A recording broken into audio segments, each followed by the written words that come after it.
মই সদায় এটা কথাই কৈ আছোঁ যে বিজেপিয়ে ইফালে যুদ্ধ ঘোষণা কৰি দিলে, মহিলাবিলাকক 10,000 টকা দি মিটিং কৰি তেওঁলোকৰ কেম্পেইন প্ৰথম ৰাউণ্ড শেষ কৰিলে। দ্বিতীয় ৰাউণ্ড শেষ কৰিলে আপোনাৰ নৰেন্দ্ৰ মোদী কানি, হয়নে নহয়?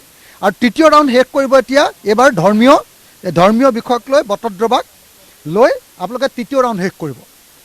এতিয়া বিজেপিয়ে তৃতীয় ৰাউণ্ড শেষ কৰিবলৈ গৈ আছে, কিন্তু আমি ঐক্যবদ্ধভাৱে এতিয়ালৈকে বিজেপিৰ বিৰুদ্ধে মাত পাতিবৰ কাৰণে ঐক্যবদ্ধ হৈ আমি এলায়েন্সটো ঘোষণা কৰি দিব লাগিছিল। সেইকাৰণে মই বাৰম্বাৰ কৈ আছোঁ যে এজ চুন এজ পচিবল আৰু যিমান পাৰি সোনকালে আমাৰ মাজত ছিট বিতৰণ কৰি যুদ্ধৰ কাৰণে সাজু হ'ব লাগে। কোনোবাই অকলে খেলিব খোজে তেতিয়াহ'লে ছুইচাইড কৰা হ'ব। আপোনালোকে এগৰাকী গুৰুত্বপূৰ্ণ নেতাৰ কথা ক'লে, কিন্তু বেলেগৰো কথাটো শুনিব লাগিব।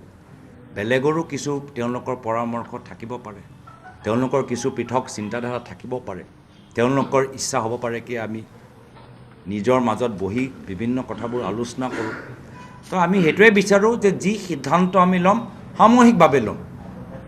যি আমাৰ সিদ্ধান্ত হ'ব সামূহিকভাৱে আলোচনা কৰাৰ পিছতহে আমি সিদ্ধান্তটো, যিদৰে আমি 12 তাৰিখে আমি কেনেকৈ কৰিছিলোঁ, 12 তাৰিখে আমি যোৱা 12 নৱেম্বৰ আমি সকলোৱে বহিলোঁ, কথাখিনি পাতিলোঁ, কি বিষয় আমি আগুৱাই আগন্তুক দিনত কৰিম সেইখিনি আমি আলোচনা কৰিলোঁ।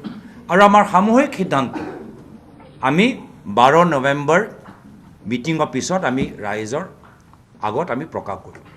আপোনালোকৰ আগন্তুক দিনতো সেই একে প্ৰক্ৰিয়াটো দেখা পাব যে আমি সকলোৱে বহিম, আলোচনা কৰিম।